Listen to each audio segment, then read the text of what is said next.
Good day, my name is Leong and Shan. My final year project title is Low Power Operational Amplifier Design for Portable Devices, which collaborate with Intel. This project addresses the growing demand of energy efficiency analog circuits in portable electronics such as smartphone, wearables, and also medical instruments. The main objective of this project are to conduct theoretical analysis of operational amplifier topologies which focus on low power design, to design and simulate a low power operational amplifier that maintain performance matrices such as high gain, low offset voltage, and also sufficient phase margin, to evaluate the operational amplifier performance under varying operation conditions, including temperature, voltage, and also load changes.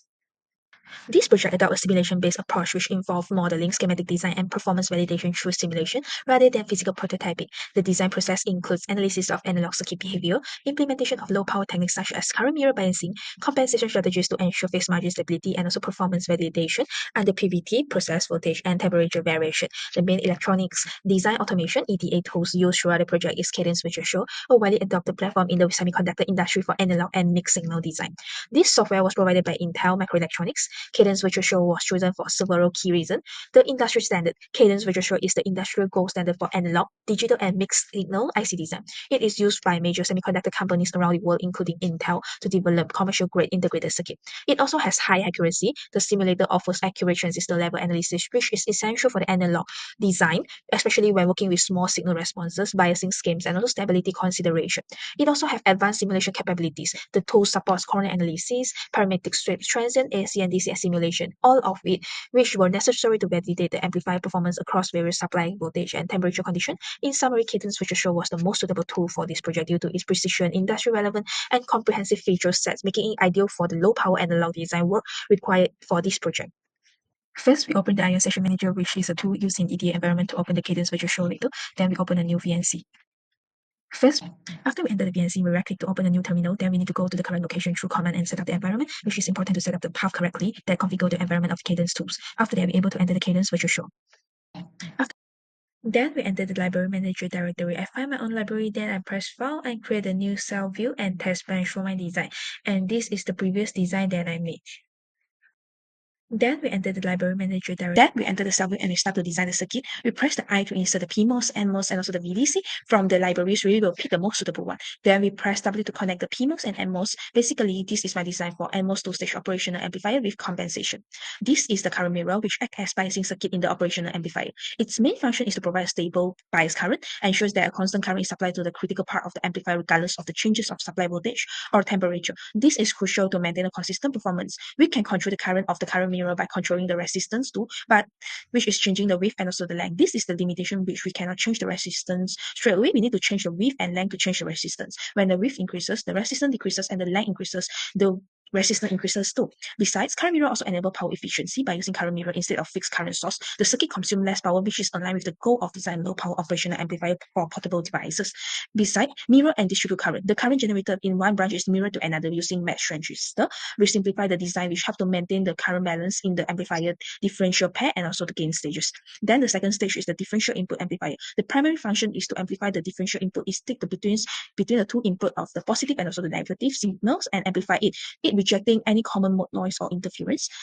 It set the input impedance. The differential pair has high input impedance, which is important to ensure minimal loading on the input signal source, and also control gain and slew rate. This stage determines the initial gain and also the slew rate of the operation amplifiers. Transistor sizing and bias currents, which provided by the current mirror, are carefully selected to achieve the target parameters like 40 dB DC gain and also sufficient slew rate. The second stage is a common source amplifier. Its function is to provide additional gain. After the signal is amplified by the differential stage, the second stage is further boost the gain to meet the desired target in case of helping reach to 40 dB total DC gain. Besides, it also drives output load. It serves as the main output driver, providing enough output swings and also current to drive the load, especially under varying conditions such as temperature and voltage changes. Next is will changes help to improve the phase margin too. Besides, there is a compensation capacitor also for the stability. This stage includes compensation elements with the Mylar capacitor to ensure the phase margin and stability of the two-stage operation amplifier, which my target is 45 degree phase margin, which typical for stable operation in low power environment. Basically, the number of multiplier is set to a variables for the PMOS and NMOS to be set later. Then we go to the testbed measure to set up the output. And first, we need to insert the design into the measure. As you see, this is the previous test for the current news. First stage also followed by the second stage. Then we take the example of the CMOS two-stage operational amplifier design. We select it and we put the design into the test, and we put the variables of the temperature to be set at the corners like those, so that we can run different skew temperature at once together, easier for the analysis. Then we set the analysis for our design. As you see, we can set to run for transient analysis, DC analysis, and AC analysis, and Paul analysis. For this is the AC analysis that we need to set the sweep variable to frequency and the sweep range, as well as the DC analysis. We also need to set it. Then we need to set the design variables such as the skew, VCC core, and also all the multipliers, which we in the design we put as variables just now. Then we at this corner we can set up. So we can open a lot of corners and try out different values to run the simulation at the same time, which is very convenient. We can also set the design variable at the global variables too. Then at the output setup, we can also add the expression and also add the signals. We can send it to the calculator for our expression and input whether we want to find the transient voltage, expression for the AC voltage, and also operating point or to find the current for the transistor. And we also can determine the region whether it is in saturation or not by using the input of the formulas in the calculator, and also the gain and also phase margin formula. Basically, at the function panel below that we see, we can find a lot of functions. For example, we can press the phase margin and then go press the VF expression to select the point in the design to be measured and more the insert into the output setup. Then after we set all the variable, we can run the simulation by pressing the run and then wait for a while to obtain the result. If many corners is run together, then it will take longer time to run. Then we go to the testbed measure to set up the output, and first we need to insert the design into the measure. As you see, this is the previous test for the current news. First stage also followed by the second stage. Then we take the example of the CMOS two-stage operational amplifier design. We select it and we put the design into the test, and we put the variables. So basically, this is the result that I obtained just now, which is in the table form. After I run the simulation and wait for 2 to 3 minutes, this is the result, come up with the current voltage and also the phase margin and also the gain, which can obtain inside. So basically, this is for the typical regions, and basically for the skew is typicals and also the temperature at 25 degrees Celsius. Basically, we need to run other skews and temperature for industrial needs, but basically due to Intel in the confidential, we just run an example of typicals. So we can search for the gain at the output box there. We can obtain our gain, which achieve our objective of above 40 dB, which is we obtain a 40.09 dB, and before the first stage is 20.31 dB. So we can also obtain our phase margin by searching PM, and the phase margin is 45.83 degree, and the phase margin for the first stage is negative 60.68 dB, which is from an unstable situation. After the compensation, it improve and become stable. So we need to also search for the region. We need to check for our every transistor is working at the linear region, which is make sure that it is working at the stables and also ensure it is at the saturation region. So as we see, all the transistor is working at the saturation region, which is the design is stable. So basically, the gain not only can obtain through the simulation calculation by inserting the formula in the simulation calculator Cadence, we also can obtain through the dot plot. So basically, we can right click and then select direct plot, and then we can select the AC magnitude and phase. Then we can select the net, which is the input net and also the output net, and then we close the design. Then the graph will be come out.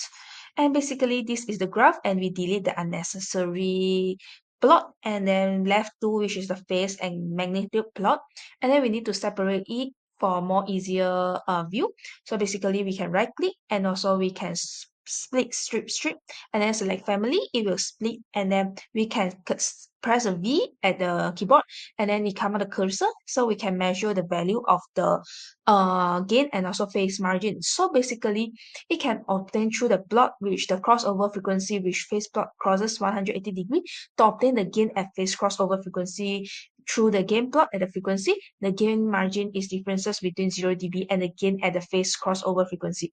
The gain obtained is 40.09 dB, which is a positive gain margin, can say to be stables. And next, we need to find the phase margin.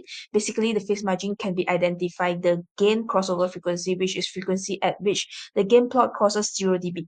The phase margin is differences between negative 180 degrees and the phase margin at the gain crossover frequency. If the phase at this frequency is negative 134.17 degrees that we obtain, the phase margin is 45.83 degree, which is same with the simulation just now, which we also achieve our objective more than a 45 degrees phase margin. Basically, it is stable.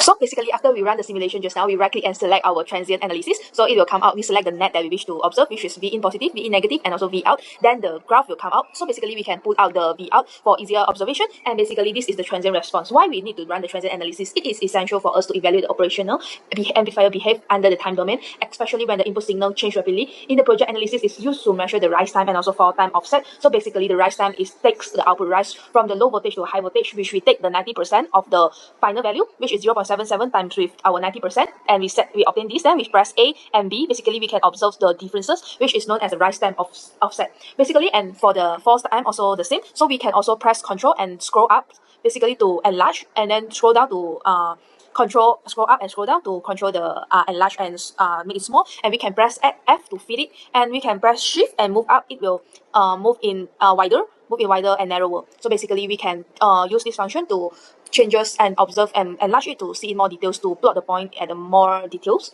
So next, we need to, this one is the rise time and fall time as usual. We need to press here, and then we just press an A, and the plot will come there, and then we just move the another one to the one that we want to measure. So basically, this is how we use it, and basically we can find the offset rising and falling by using these methods. So basically, this the rise time can be observed from the intersection of the V in positive and V negative with the our V out, which is the rise time offset is 6.759 microsecond.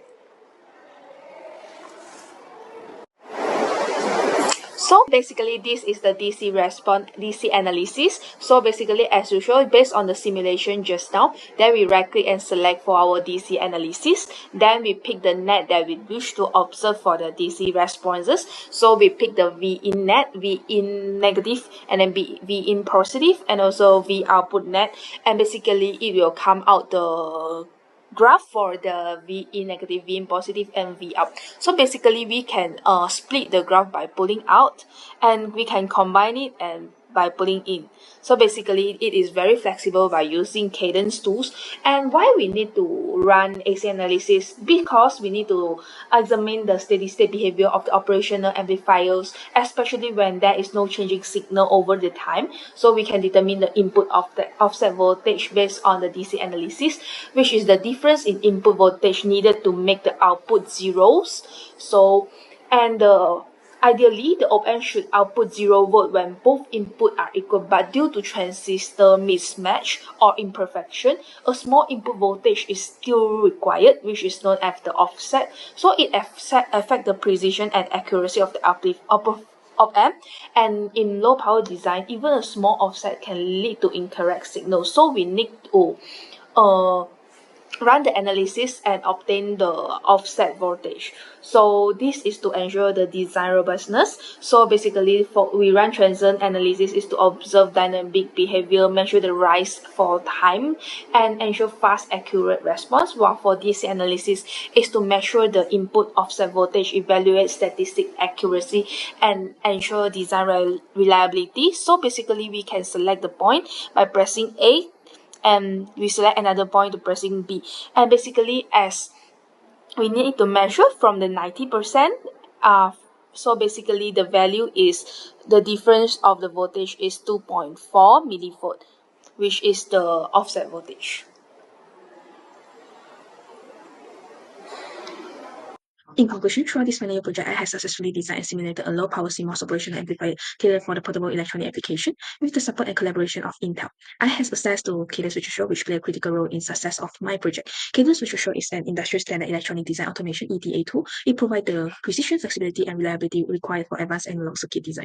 It allows me to perform accurate schematic capture, DC and AC analysis, transient simulation, as well as the PVT, process voltage laboratory variation testing, all of which is essential in verifying the performance and stability of the op-amp. The tool also supported device-level modeling using real PDK process design kits, which enhance realism and also manufacturability of the design. Its intuitive layout environment and built-in simulation features made it possible to explore trade-off between the power gain and fixed margin efficiently, ensuring a more optimized and robust design. All the key objectives of the project were successfully achieved. The final amplifier design met the target DC gain of 40 dB, maintained a phase margin of 45 degrees, and also operated with a power consumption below 1 milliwatt, fulfilling the requirement for low power, high performance application.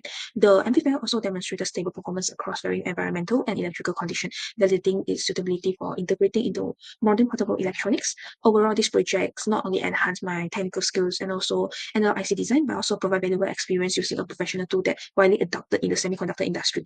The use of Cadence Virtuoso significantly strengthened the design process, allowing me to translate theoretical knowledge into a practical industrial-ready solution.